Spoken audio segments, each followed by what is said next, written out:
Speech Kids! Speech Kids! I just recently posted a very haphazard top 5 movies. I didn't put more than 30 seconds of thought into. I just thought, what are movies that I would watch if they happen to be on, that I would enjoy continuing to watch, and they included American Beauty. I only saw American Beauty, and then I started to rage out because you're better than this, Jeff. You're better than this. Listen, I have once called American Beauty my favorite movie of all time, and I'll list. This had Kevin Spacey, Annette Bening. It had Roger Deakins as the cinematographer, Thomas Newman score. It was Kevin Spacey, like, that's a good thing. See, and this is the thing, Jeff, is that like 10 years ago, white man loving American Beauty was like, oh, that's nice. That was a great film. And then now, this is one of those places that I'm like, I loved that movie and I do still have a soft spot for it, but I see everything that is wrong with it. And it's so icky in a way that and then Kevin Spacey on top of that just makes it even more icky in a way that's like, oh, this is so gross and wrong. So I just am going to abdicate any responsibility for American Beauty when we do it in a little while. Students, it's not a good piece. It's been icky for 20 years, and it was then, it is now, and it shall ever be. Icky, icky, icky. And the thing about Kevin Spacey is, even before his ass got canceled, my dude, you were, indulgent. Now, I've never seen that man give a simple performance. Okay. And I think that's like me and my dramatic self. That's why I used to be a Kevin Spacey fan, because I was like, oh, people who chew the scenery like me can be successful. But yeah, no, I agree with you. Like 10 years ago, no one would have called you out and canceled you for liking American Beauty. That didn't make it okay 10 years ago. It just meant that like it wasn't something to be that someone would have called you on. He made that abomination that was Beyond the Sea. Was that the one? Oh, yeah, the Bobby Darin story. Oh, I'm like, I love Bobby Darin. So that movie, I was like, the music in that movie, my musical theater heart. But yeah, it was terrible. Get him out of there. Indulgent. This man is indulgent. He's like a walking buffet, just overindulgent. Well, and not just as an actor, apparently. Like, every facet of his life. You know, when it was confirmed that he was gay, I felt like that totally explained his on-screen chemistry with Annette Bening. I couldn't quite put my finger on. Right. I was like, for some reason in my mind, now I was like 16, 15 when this movie came out. Sarcastic indifference to your wife was tasty to me. I was like, oh yeah, you can really give it to him, baby. And you can own yourself at 42 by smoking pot and lifting weights and working at a fast food drive-in. That's how you reclaim your life at some point. It resonated. I was already going through and I was like, sarcastic meanness to your spouse was just sort of the household I grew up in. So, yeah. Mom and Dad. So like that was just like, oh, it's Tuesday. Yep. That is better than that, and she deserved more than that. How dare they? How dare they? But can we explain, because I still will, and now I haven't watched that movie in a while, so I will say. I think here's what's going to happen, Jeff. You're going to go watch it after this, and I'm going to get a text from you that goes, oh boy, I get it. Well, he doesn't even have to watch it. Like the cutting that he did, I was going, oh yeah, like every other page, I was like, no, that's right. He says, yeah. I get it, because there are pieces of art that if you ingest them at just the right age, you forgive them for a lifetime. Mm-hmm. But like, this is the level of hatred I have for that movie. Like, just the totally overindulgent male gaze. I have all this privilege and I'm bored. Blah, blah, blah, blah, blah. Get out of here. And when I saw it in 99, when I was in high school, like I wasn't recognizing any of this stuff. Like I was like baby woke, not like actually woke enough to understand that and like recognize it. So I loved it. I was like, oh, the acting and the this and that. But then I watch it now and I'm just like, oh, this is everything that's wrong with like manhood in our country. In 99, when it came out, I was like, I don't want to say how young I was because I don't want to discredit my early opinions of it. I just thought they were boring. Like I was just like, this is boring. I'm like, oh, it's not just boring, it's offensive. I mean, it was no Lizzie McGuire movie, but you know, it had its moments. We all like sardonic, sarcastic remarks here and there, throwing a plate against the wall. I mean, there are good moments. Sure. Wait, can I ask this? Plate throwing and Annette Bening are Annette Bening's incredible. Yeah.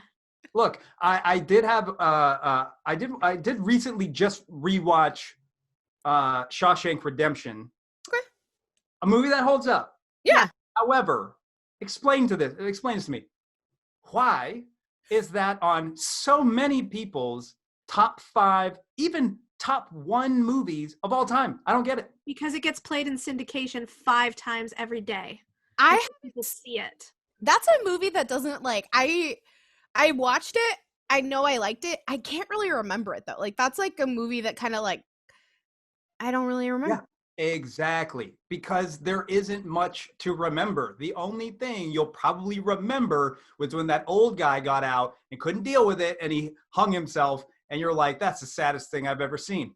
Then you think to yourself, wait, that guy might have murdered people, and yet I feel bad for him later because he couldn't deal. That's when though that the acting is really good in that movie. The acting in that movie is what sells it and is really good.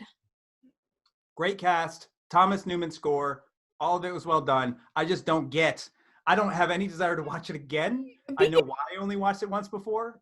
Be honest, you aren't watching films. You're just listening to those scores, baby. That's all. I love them scores, baby. I'm not gonna lie. You put a Thomas Newman score or a Hans Zimmer score in anything, I'm in. I know that you guys were giving mess to Jeff about American Beauty, and in some regards, rightfully so. I would say, though, its ability to be translated into a musical might be undersold, because I can hear the opening lines to I will sell this house today. I will sell this house today. And I think Annette Bening can finally win an award that Hilary Swank won't stop her from winning. No, I agree with you, actually. Yes. There is something lyrical and musical about it. Like, even just the way it's filmed, so much of that is, like, just ready to be a musical. I just don't want to see it. I'm thinking of the Jimmy Buffett musical that just happened. That was one of the most things I've ever seen. Or like Pretty Woman, the musical, that was just a bad idea from conception. You know, like I'm just worried about how well that film's ethos and core values do not translate to the now. But from a cinematic standpoint, certainly. Absolutely. It's a pretty self-aware movie. It's not as weird as you think it was. He's trying to sleep with his daughter's friend, and that's okay. Every man is. When will we just accept We this? shouldn't be showing that in movies. Well, we have so much respect for you as guests and as critics, as coaches, as teachers, and we are young speech novices tonight, and we want to debut our cold cut of the week, and it is the aforementioned American Beauty. And we don't need to grade this on a curve, but keep in mind, I cut this in 15 minutes last night, and we are reading this cold. Okay, so first note, Jeff, before we begin, don't apologize for your work before we Never apologize. No. Thank you. Thank you. Let us be the judges, okay? You just spoke. Be brutal. We need it. Make us better. Let the work speak for itself, okay? Thank you. All right, Jeff, you ready? All right, I'm ready. Okay. Go for it. It was one of those days when it's minutes away from snowing and there's this electricity in the air. You can almost hear it, right? And this bag was just dancing with me like a little kid begging me to play with it for 15 minutes. That's the day I realized that there was this entire life behind things and this incredibly benevolent force that wanted me to know that there was no reason to be afraid. Ever. Video's a poor excuse, I know, but it helps me to remember I need to remember. Sometimes there's so much beauty in the world. I feel like I can't take it, and my heart is just going to cave in. Write what you care about. Write what moves you. Write intrigue you find compelling. What intrigues you? Write what angers you and makes you sad. That was all something Alan Ball wrote in the foreword to American Beauty, the shooting script. By Alan Ball. Here are some more things. My name is Lester Burnham. This is my neighborhood. This is my street. This is my life. I'm 42 years old, and in less than a year, I'll be dead. Of course, I don't know that yet. And in a way, I'm dead already. Your father and I were just discussing his day at work. Why don't you tell our daughter about it, honey? Janie, today I quit my job. And then I told my boss to go fuck himself, and then I blackmailed him for almost $60,000. Pass the asparagus. Your father seems to think this kind of behavior is something to be proud of. And your mother seems to prefer that I go through life like a fucking prisoner while she keeps my dick in a mason jar under the sink. How dare you speak to me that way in front of her? And I marvel that you can be so contemptuous of me on the same day that you lose your job. Lose it? I didn't lose it. It's not like, whoops, where'd my job go? I quit. Someone please see asparagus, please. Remember those posters that said, "Today is the first day of the rest of your life"? Well, that's true, everyone but one. The day you die. You know, it's a great thing when you realize you still have the ability to surprise yourself. Makes you wonder what else you can do that you've forgotten about. What are you doing? Nothing. You were masturbating. I was not. Yes, you were. Oh, all right. So shoot me. I was whacking off. That's right. I was choking the bishop, chafing the carrot, you know, saying hi to my monster. Lester, I refuse to live like this. This is not a marriage. This hasn't been a marriage for years, but you were happy as long as I kept my mouth shut. Well, guess what? I've changed. And the new me whacks off when he feels horny, because you're obviously not going to help me out in that department. I guess I could have been pretty pissed off about what happened to me. But it's hard to stay mad when there's so much beauty in the world. I'm sorry. My job consists of basically masking my contempt for the assholes in charge, and at least once a day retiring to the men's room so I can jerk off while I fantasize about a life that doesn't so closely resemble hell. Well, you have absolutely no interest in saving yourself. Brad, for 14 years, I've been a whore for the advertisement industry. The only way I could save myself now is if I start firebombing. I need a father who's a role model, not some horny geek boy who's going to spray his shorts whenever I bring a girlfriend home from school. What a lame-o. Someone really should just put him out of his misery. You want me to kill him for you? Yeah, would you? Janie's a pretty typical teenager. Angry, insecure, confused. I wish I could tell her that's all going to pass. But I don't want to lie to her.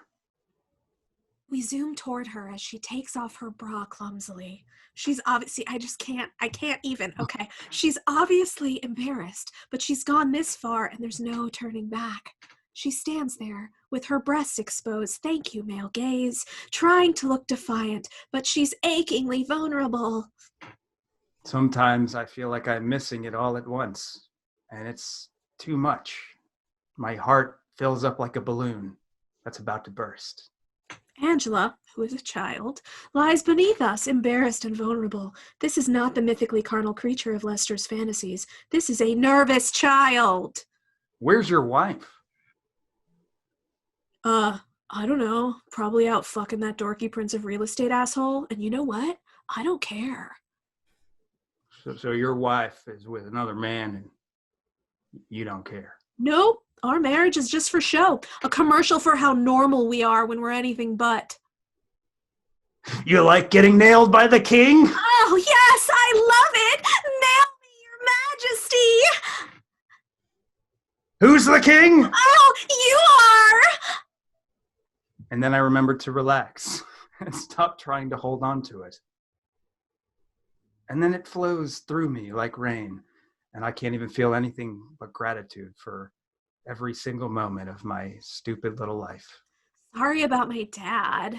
Don't be. I think he's funny. Yeah, to you, he's just another guy who wants to jump your bones, but to me, he's just too embarrassing to live. Your mom's the one who's embarrassing. What a phony. But your dad's actually kind of cute. Shut up.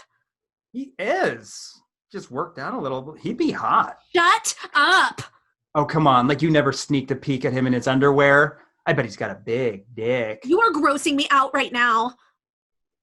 Ooh, if he built up his chest and arms, I would totally fuck him. I would suck your dad's big fat dick and then I'd fuck him until his eyes rolled back in his head. Bang! You have no idea what I'm talking about, I'm sure. But don't worry. You will someday.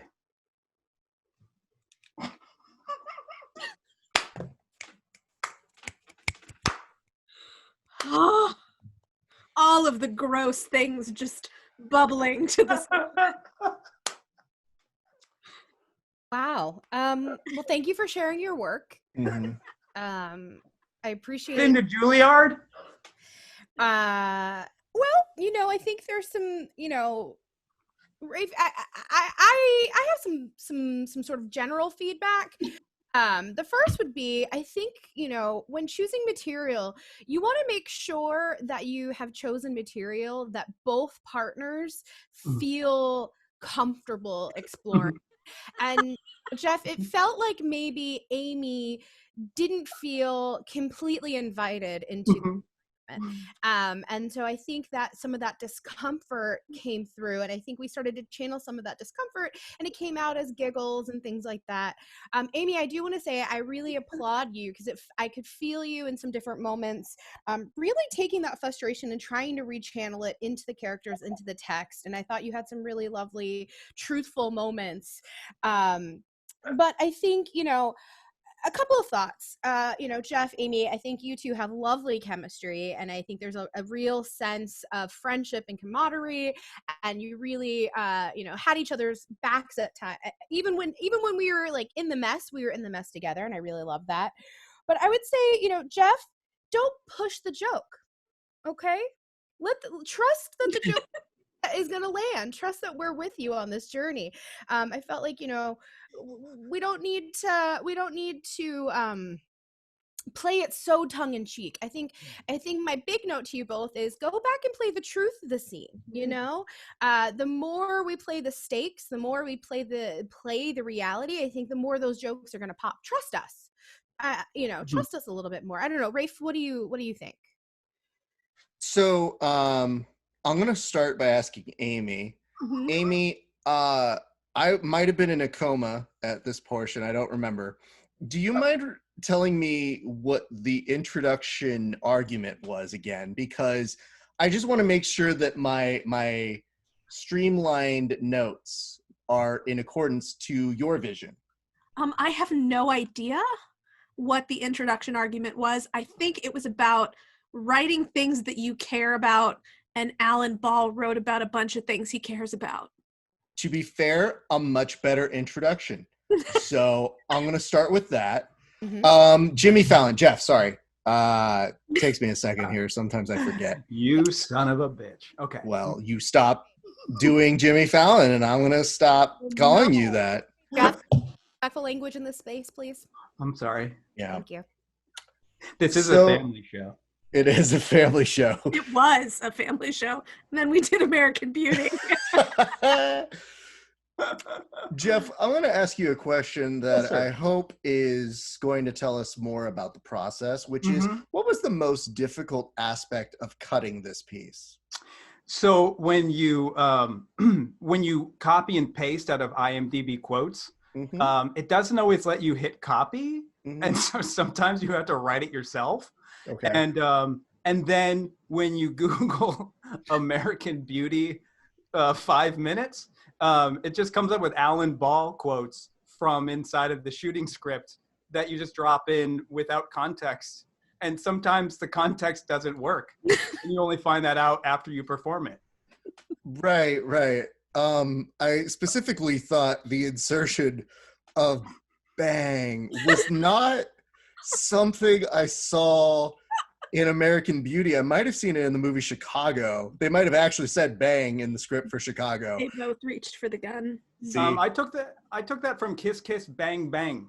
Okay. So the other two words are kiss or bang. See, because I felt like Amy was carrying you in that moment because there was a very, I don't want to call it rushed, but I do want to call it a climax that was in search of a climax. So that's what I think you were doing all this great character work building. I would just say, along with Lauren's note, is always ground it in a centered character. I thought your other supporting characters that you both did, chef's kiss, great stuff. And I could definitely see a lot of the both disdain and appreciation for certain parts of the script that I think are fair. Yeah.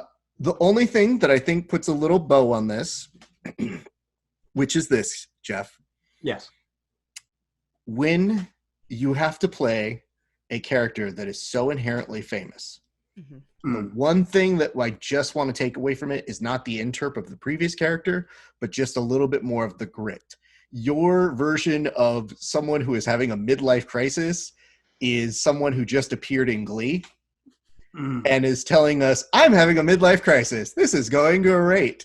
So I think that's it. Other than that, I think this piece has hold on, let me see if I remember the stuff. Yes, check mark. Got it. 20 nationals, 21 nationals. Here we come.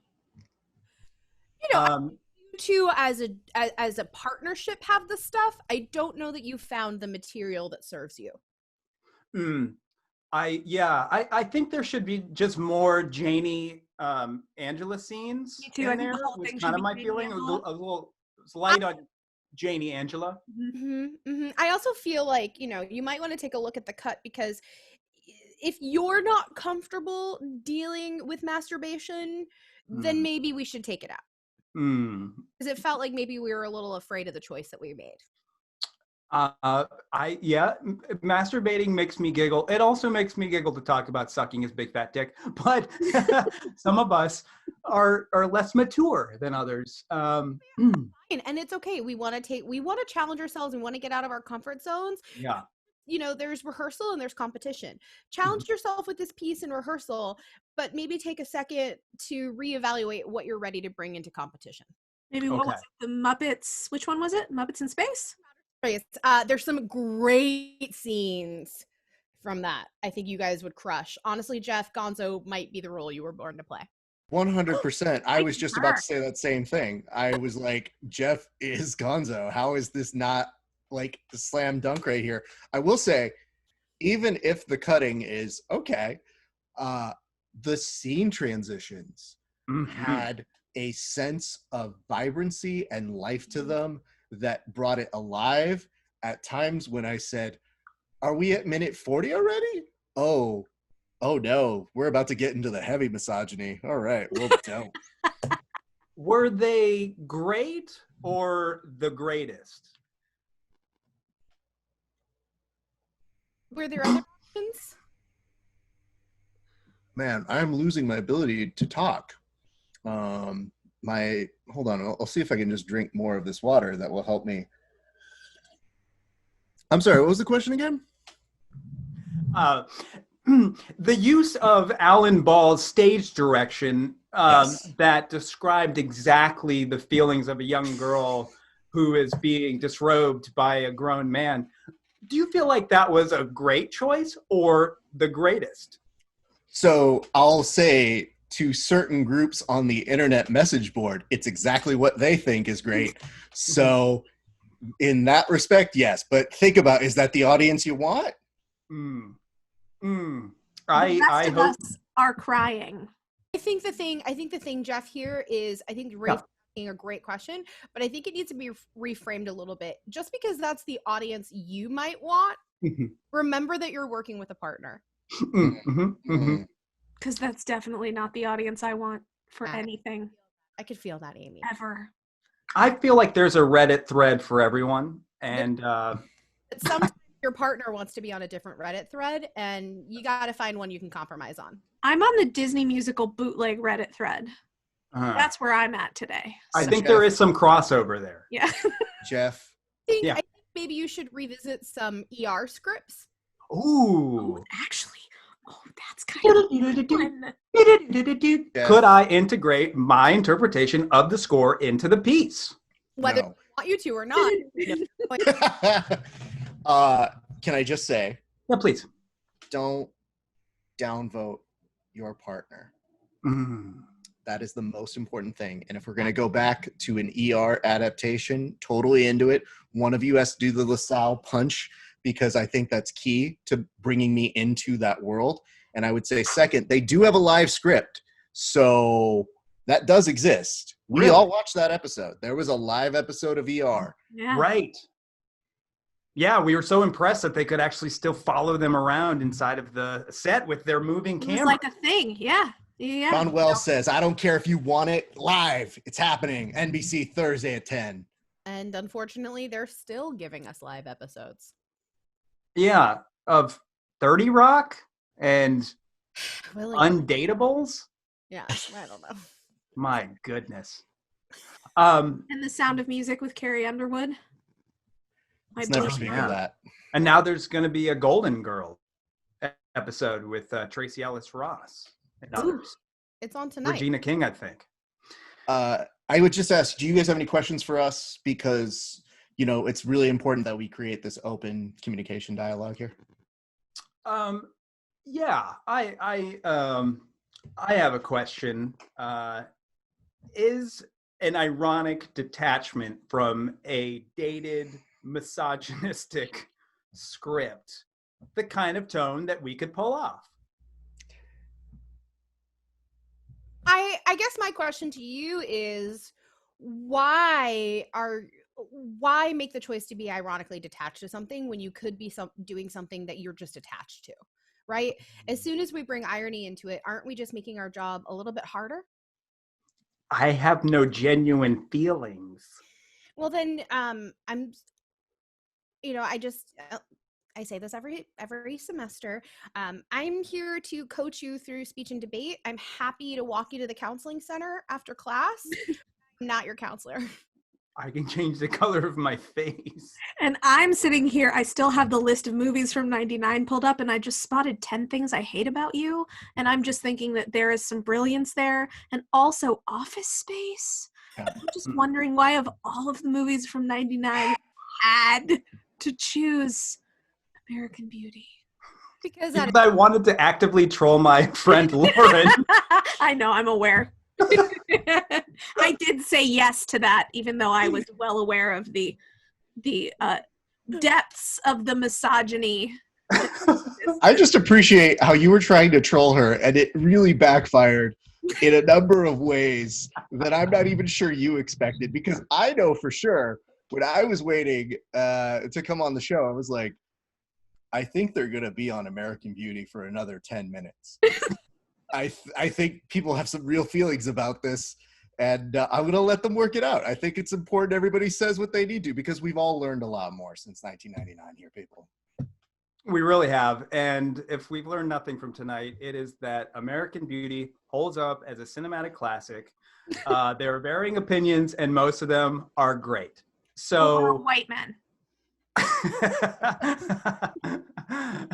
As the only white man on this show, let me mansplain to you what happened here today. We all agreed with me. I showed everyone how talented I was and how interesting they also can be with my help. I definitely could not have performed misogyny without you.